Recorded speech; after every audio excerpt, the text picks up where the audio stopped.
कलयुग में जब प्रेम की बात होती है तो राधा कृष्ण का नाम सबसे पहले आता है।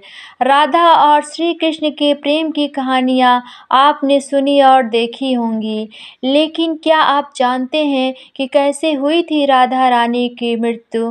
कैसे हुए थे राधा और श्री कृष्ण अलग? बांसुरी को श्री कृष्ण ने क्यों तोड़ दिया था? दोस्तों, अगर आज आप यह कहानी सुन रहे हैं तो पूरा सुनना, आधा अधूरा मत छोड़ देना। राधा और श्री कृष्ण के प्रेम को जीवात्मा व परमात्मा के मिलन कहा जाता है। राधा श्री कृष्ण के बचपन का प्यार थी। श्री कृष्ण जब 8 साल के थे, जब दोनों ने प्रेम की अनुभूति की थी। राधा श्री कृष्ण के दिव्य ग्रहों से परिचित थी। उन्होंने जिंदगी भर प्रेम की मिसाल को बनाए रखा। यही उनके रिश्ते की सबसे बड़ी खूबसूरती थी। कृष्ण को अपने जीवन में 2 ही चीज़ें सबसे ज़्यादा प्रिय थी, एक राधा रानी और दूसरी अपनी बांसुरी, और दोनों चीज़ें आपस में बहुत गहराई से जुड़ी हुई थी। बांसुरी की मधुर आवाज़ से राधा रानी श्री कृष्ण की तरफ खिंची हुई आती थी, इसलिए श्री कृष्ण बांसुरी को हमेशा अपने पास रखते थे। तो चलिए दोस्तों, आपको बताते हैं कैसे हुई थी राधा रानी की मृत्यु। जब श्री कृष्ण कंस का वध करने के लिए राधा रानी को छोड़कर चले गए, तब राधा रानी की जिंदगी ने एक अलग ही मोड़ लिया। राधा रानी का विवाह हो गया, लेकिन वह श्री कृष्ण के बिना जीती और मरती थी। लेकिन राधा ने अपना विवाहित जीवन बहुत ही ईमानदारी से निभाया। अपने सारे कर्तव्य से मुक्त होने के बाद राधा अपने प्रियतम श्री कृष्ण से मिलने द्वारिका गईं। द्वारिका में उन्होंने श्री कृष्ण की 16,108 पत्नियों को देखा और उन्हें खुश देखकर बहुत ही ज़्यादा प्रसन्न हुई। लेकिन जब श्री कृष्ण ने राधा को द्वारिका में देखा, उन्होंने देखते ही रह गए।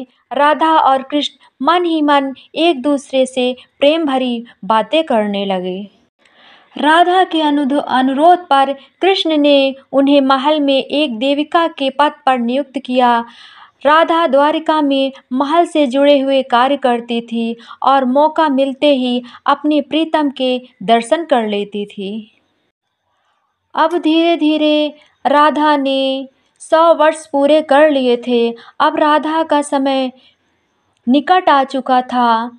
उन्होंने अपने अंतिम समय में कृष्ण की बहुत यादें सताने लगी थी। आखिरी समय में श्री कृष्ण राधा के सामने आ ही गए। उन्होंने बाहों में थाम लिया और धरती पर बैठ गए। उसी वक्त कृष्ण ने राधा से उनकी अंतिम इच्छा पूछी और उन्हें एक वर मांगने को कहा। तब राधा ने कृष्ण से कहा कि वह उन्हें आखिरी बार बांसुरी बजाते हुए देखना चाहती हैं और सुनना चाहती हैं। श्री कृष्ण ने तुरंत अपनी बांसुरी निकाल ली और राधा रानी के ओठों में स्पर्श करते हुए बहुत ही सुरीली मधुर आवाज़ में दिन रात बांसुरी बजाई। बांसुरी की मधुर आवाज़ सुनते सुनते एक दिन राधा ने श्री कृष्ण की बाहों में अपने प्राण त्याग दिए और हमेशा के लिए श्री कृष्ण में विलीन हो गई। यह दुख श्री कृष्ण को बर्दाश्त नहीं हुआ और उन्होंने अपनी बांसुरी को तोड़कर वहीं फेंक दिया। दोस्तों, कहते हैं उस दिन के बाद कभी भी बांसुरी को श्री कृष्ण ने हाथ तक नहीं लगाया और राधा और कृष्ण का प्रेम अमर हो गया। ऐसे हुए थे राधा और कृष्ण अलग। दोस्तों, अगर आप लोगों को मेरी वीडियो पसंद आई हो तो लाइक, सब्सक्राइब, शेयर ज़रूर करिएगा।